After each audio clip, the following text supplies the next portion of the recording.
para decirles que ya comenzó la transformación del país. No está de más recordar por qué hablamos de la cuarta transformación de la vida pública de México. La primera fue el movimiento de independencia nacional que llevaron a cabo dos curas buenos, rebeldes, Hidalgo y Morelos. Después de que estuvimos dependiendo de España durante 300 años, después de ser colonia de España, México y su pueblo consiguieron la independencia nacional hace 200 años. Estuvimos 300 años dominados por España y llevamos 200 años como país independiente. Luego, 50 años después de la independencia, vino otro movimiento, el movimiento de reforma, que encabezó un indígena zapoteco, el mejor presidente que ha habido en la historia de México, Benito Juárez García, porque en ese entonces, como ahora, los conservadores no querían los cambios. Ya cuando estaban perdidos, se atrevieron a ir al extranjero, trajeron a un príncipe, a Maximiliano, y nos invadió el ejército francés, en ese entonces el ejército más poderoso del mundo.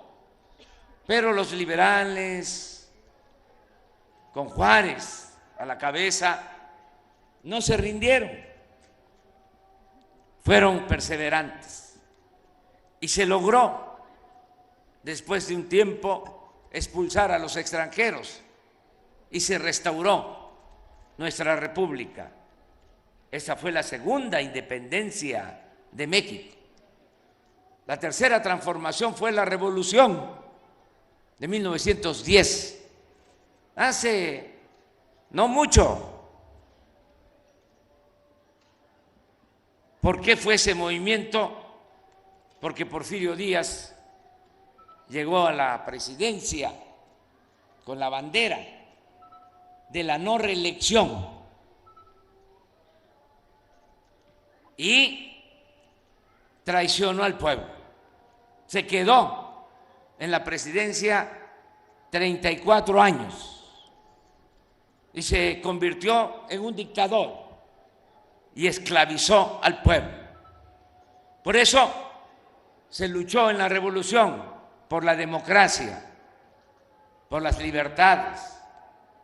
Un hombre bueno, Francisco I. Madero, apóstol de la democracia, enfrentó a esa dictadura y fue apoyado por dirigentes sociales como los hermanos Flores Magón, como Villa, como Zapata y muchos mexicanos, porque ese movimiento costó la vida a 1 millón de mexicanos, no solo los que murieron en los combates, en los enfrentamientos, sino que había hambre y epidemias y muchos fallecieron.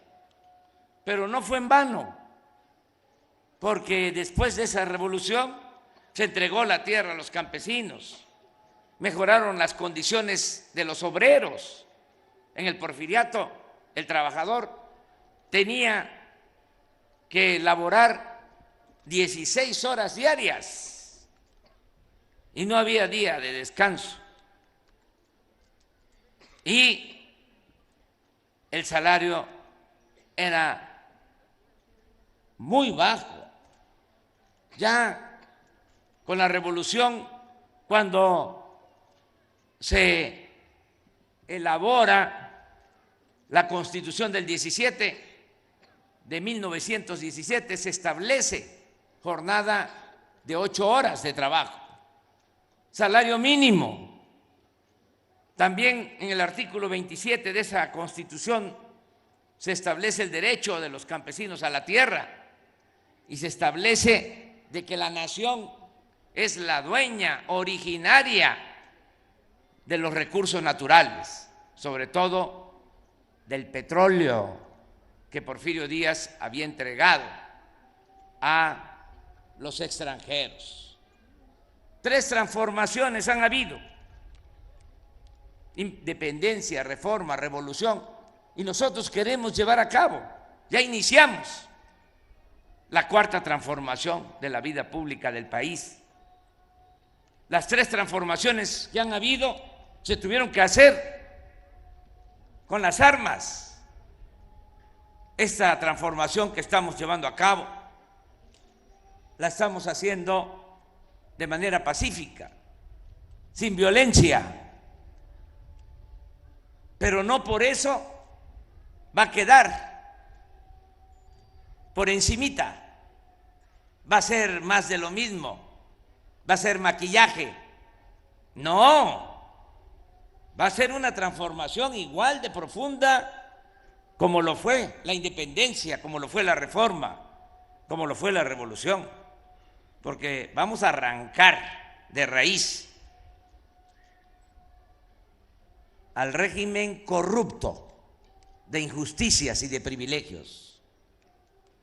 Vamos a acabar con la corrupción, que es el principal problema de México.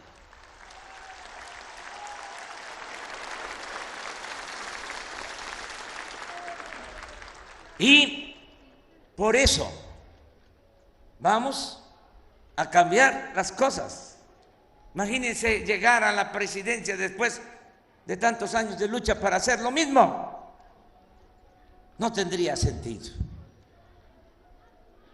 Nada más para presumir de que uno es presidente y que le digan señor presidente y uno diga qué horas son y contesten los lambiscones las que usted quiera que sean, señor.